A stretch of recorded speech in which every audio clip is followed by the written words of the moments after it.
ಹೆಣ್ಣಿನ ಸೌಂದರ್ಯಕ್ಕೆ ಕೂದಲು ಮುಖ್ಯ. ಅದರಲ್ಲಿನೂ ಆ ಸೌಂದರ್ಯ ಹೆಚ್ಚಿಸ್ಕೊಳ್ಬೇಕಾದ್ರೆ ಕೂದಲಿನ ನಾನಾ ವಿಧವಾಗಿ ಅಲಂಕಾರಗಳು ಮಾಡ್ಕೊಳ್ತಾರೆ ಕೂದಲಿನಲ್ಲಿ. ಅದರಲ್ಲಿ ಕೆಲವು ಸಾರಿ ಕಡಿಮೆ ಕೂದಲಿತ್ತು ಅಥವಾ ಅದು ಫ್ಯಾಷನ್ನಾಗಿ ಮಾಡ್ಕೊಳ್ಬೇಕು ಅಂದಾಗ ಬೇರೆ ಬೇರೆ ವಿಧದ ಪರಿಕರಗಳನ್ನ ಉಪಯೋಗಿಸ್ತಾರೆ. ಅದರಲ್ಲಿ ಈಗ ನಾನು ತೋರಿಸೋದು ಈ ಥರ ಒಂದು ಗಂಟು ಅಂತ ಕೊಡ್ಡೆ ಅಂತೇವೆ, ಕೂದಲಲ್ಲಿ ಮಾಡುವುದು. ಇದು ನಿಮಗೆ ಸಾಧಾರಣವಾಗಿ ಇದು ಮಾರುಕಟ್ಟೆಯಲ್ಲೂ ಸಿಗುತ್ತೆ.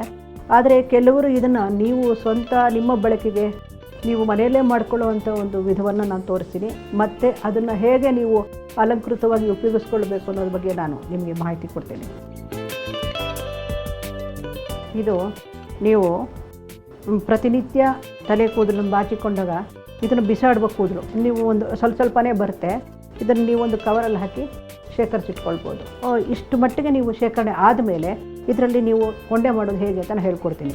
ಅಕಸ್ಮಾತ್ ನಿಮ್ಗೆ ಅದರಲ್ಲಿ ಸ್ವಲ್ಪ ಗಲೀಜಿದ್ರೆ ನೀವು ಒಂದು ಸಾರಿ ಸೋಪ್ ನೀರಲ್ಲಿ ವಾಶ್ ಮಾಡಿಬಿಟ್ಟು ಕ್ಲೀನ್ ಮಾಡಿ ನೀವು ಉಪಯೋಗಿಸ್ಬೋದು. ಇದನ್ನು ನೋಡಿರಿ, ಈಗ ನೀವು ಕೂದಲನ್ನ ಹೀಗೆ ಹಿಂಡಿ ಸರಿ ಮಾಡ್ಕೊಳ್ಳಿ. ನಂತರ ನೀವು ಒಂದು ಬೌಲಲ್ಲಿ ಸೋಪನ್ನ ಅದು ಚೆನ್ನಾಗಿ ಕಲಸಿಬಿಟ್ಟು ಅದನ್ನು ಈ ಥರ ನೊರೆ ಮಾಡ್ಕೊಳ್ಳಿ.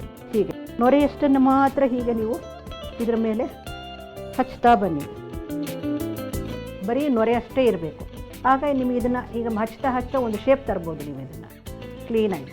ಆವಾಗ ನೋಡಿ, ಇವಾಗ ಹಳೆಯ ನೀವು ಕೂದಲಿಗೂ ಹೀಗಿರೋದಕ್ಕೂ ಈ ಥರ ಇರೋದಕ್ಕೂ ನಿಮಗೆ ಡಿಫ್ರೆನ್ಸ್ ಗೊತ್ತಾಗುತ್ತೆ. ಸ್ವಲ್ಪ ಒಂದು 10 ನಿಮಿಷ ಒಂದು ಅರ್ಧ ಗಂಟೆ ಇದನ್ನು ಆರಲು ಬಿಡಿ. ಬಿಸಿಲಲ್ಲಿ ಏನು ಬೇಕಿಲ್ಲ, ನೆರಳಲ್ಲಿದ್ದರೂ ನಡೆಯುತ್ತೆ. ನಿಮಗೆ ಯಾವ ಶೇಪ್ ಬೇಕು, ಇದು ರೌಂಡ್ ಬೇಕಾ, ಈ ಥರ ರೌಂಡಿಗೆ ಮಾಡ್ಕೊಳ್ಳಿ.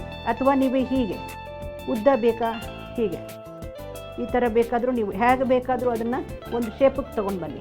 ಹೀಗೆ ತೊಗೊಂಡು ಬಂದು ನಂತರ ನೀವು ಆ ನೊರೆಯನ್ನು ಹಚ್ತಾ ಬನ್ನಿ. ಹೀಗೆ ಸ್ವಲ್ಪ ಅದು ಆರಿದ ಮೇಲೆ ಇನ್ನೊಂದು ಸ್ವಲ್ಪ ಹೀಗೆ ಮಾಡಿಕೊಂಡು ನೀವು ಶೇಪ್ ಮಾಡ್ಕೊಳ್ಳಿ.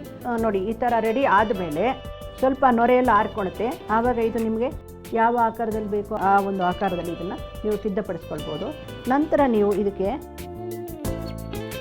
ಒಂದು ಸಣ್ಣ ನೆಟ್ಟು, ನಿಮಗಿದು ಮಾರ್ಕೆಟಲ್ಲಿ ಸಿಗುತ್ತೆ, ಯಾವ ಅಳತೆ ಬೇಕೋ ಆ ಅಳತೆಯ ನೆಟ್ಟನ್ನು ನೀವು ಇದನ್ನು ಕವರ್ ಮಾಡ್ಬೋದು ಹೀಗೆ ಬ್ಯಾಕ್ ಸೈಡು. ಈಗ ನಿಮ್ಮ ಒಂದು ಕೊಂಡೆ ಸಿದ್ಧವಾಯಿತು.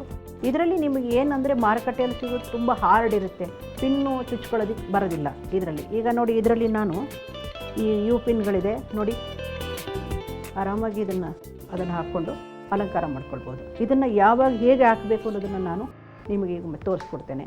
ನಮ್ಮ ಕೂದಲೇನೆ ಉದುರೋದು ಕೂದಲನ್ನು ಹಾಕಿ ಈ ಥರ ನಾವು ಒಂದು ಉದ್ದ ಶೇಪ್ ಮಾಡಿದ್ದೀವಿ, ಸ್ವಲ್ಪ ಸುಮಾರಾಗಿ ಬರೋ ಹಾಗೆ. ಯಾಕೆ ಅಂದರೆ ಇವಳಿಗೆ ಇವಾಗೆಲ್ಲ ಈ ಥರ ಫ್ರಂಟಲ್ಲಿ ಪ್ಯಾಡ್ ಹಾಕಿ ಬಫಿಂಗ್ ಮಾಡ್ಕೊಳ್ತಾರೆ. ಅದು ಇವಾಗ ಹುಡುಗಿಯರ ಫ್ಯಾಷನ್ನು. ಅದರಿಂದ ನಿಮ್ಮ ಮುಂದುಗಡೆ ಕೂದಲು ಬಹಳ ತೆಳ್ಳಗಿದ್ದು ಬಹಳ ಕಡಿಮೆ ಇದ್ದರೆ ಈ ಥರ ಹೇಗೆ ಮಾಡ್ಕೊಳ್ಳೋದನ್ನು ನಾನು ತೋರಿಸ್ತೇನೆ.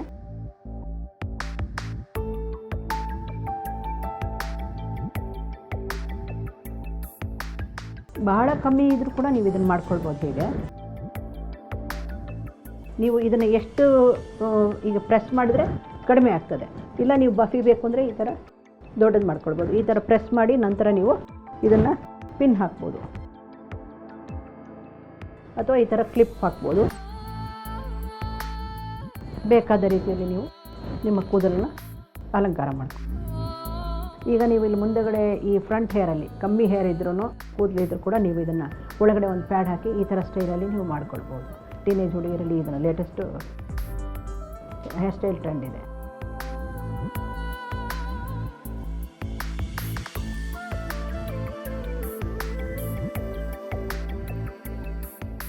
ಫ್ರಂಟ್ ಸ್ಟೈಲಲ್ಲಿ ನೀವು ಇದನ್ನು ಮುಂದೆ ಇಟ್ಬಿಟ್ಟು ಬ್ಯಾಕ್ ಕೂಮ್ ಮಾಡಿದಾಗ ಯಾವ ಥರ ಸ್ಟೈಲ್ ಕಾಣುತ್ತೆ ಅಂತ ನೋಡಿದ್ರಿ.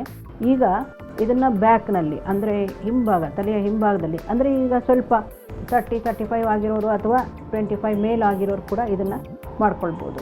ಈ ಇದರಲ್ಲಿ ಈವನ್ ನನ್ನ 40-45 ವರ್ಷ ಆಗಿದ್ರು ಕೂಡ ನೀವು ಈ ಸ್ಟೈಲಲ್ಲಿ ನೀವು ಮಾಡ್ಕೊಳ್ಬೋದು. ಇದನ್ನು ಹೇಗೆ ಅಂತ ನಾನು ತೋರಿಸ್ತೀನಿ. ಈಗ ನೀವು ಹೀಗೆ ನೀಟಾಗಿ ಕೂದಲನ್ನೆಲ್ಲ ಹಿಂದಕ್ಕೆ ಬಾಚಿ ಒಂದು ರಬ್ಬರ್ ಬ್ಯಾಂಡ್ ಹಾಕಿ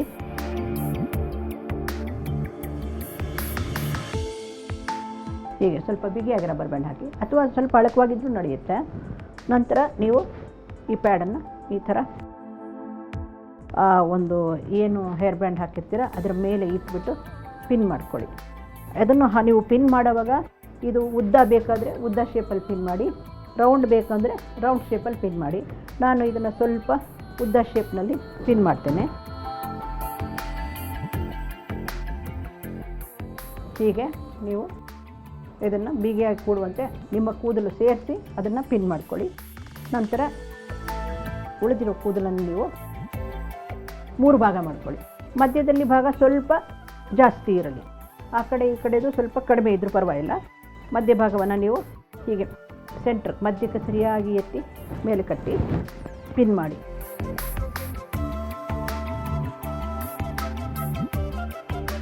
ಹೀಗೆ ಪಿನ್ ಮಾಡಿ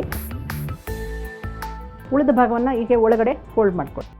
ನಂತರ ಈ ಉಳಿದ 2 ಭಾಗಗಳನ್ನು ನೀವು ಸುತ್ತಲೂ ಕವರ್ ಮಾಡಿ ಪಿನ್ ಮಾಡ್ತಾ ಬನ್ನಿ.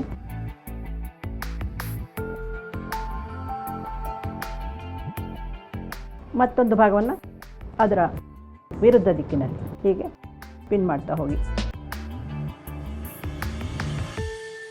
ಮಧ್ಯದಲ್ಲಿ ನೀವು ಬೇಕಾದರೆ ಈ ಥರ ಒಂದು ಪಿನ್ನನ್ನು ನೀವು ಹೀಗೆ ಅಲಂಕಾರ ಮಾಡ್ಕೊಳ್ಬೋದು. ನೋಡಿ, ಈಗ ನಿಮ್ಮದೇ ಕೂದಲು ಅದನ್ನು ಬಿಸಾಡುವ ಬದಲು ಹೀಗೆ ನೀವು ಒಂದು ಕೊಂಡೆ ಮಾಡಿಕೊಂಡು ಅದನ್ನು ನಿಮಗೆ ಬೇಕಾದ ರೀತಿಯಲ್ಲಿ ಈ ಥರ ಅಲಂಕರಿಸ್ಕೊಳ್ಬೋದು. ಚೆನ್ನಾಗಿ ಕಾಣುತ್ತಲ್ವಾ? ನಿಮ್ಮ ಕೂದಲು ಎಸೆಯುವ ಸಮಸ್ಯೆಯೂ ಬಗೆಹರಿತು, ಅಲಂಕಾರಕ್ಕೊಂದು ಕೊಂಡೆಯೂ ಆಯ್ತು ಅಲ್ವಾ? ಸೊ ಇನ್ಮೇಲೆ ನಿಮ್ಮ ಕೂದಲು ವೇಸ್ಟ್ ಮಾಡಬೇಡಿ. ಇನ್ನೂ ಹೆಚ್ಚಿನ ಅಪ್ಡೇಟ್ಸ್ಗಳಿಗಾಗಿ ಸಿರಿ ಕ್ಲಬ್ ಯೂಟ್ಯೂಬ್ ಚಾನೆಲ್ ಅನ್ನ ಸಬ್ಸ್ಕ್ರೈಬ್ ಮಾಡಿ. ಜೊತೆಗೆ ನೋಟಿಫಿಕೇಶನ್ಗಾಗಿ ಬೆಲ್ ಐಕಾನ್ ಒತ್ತಿ.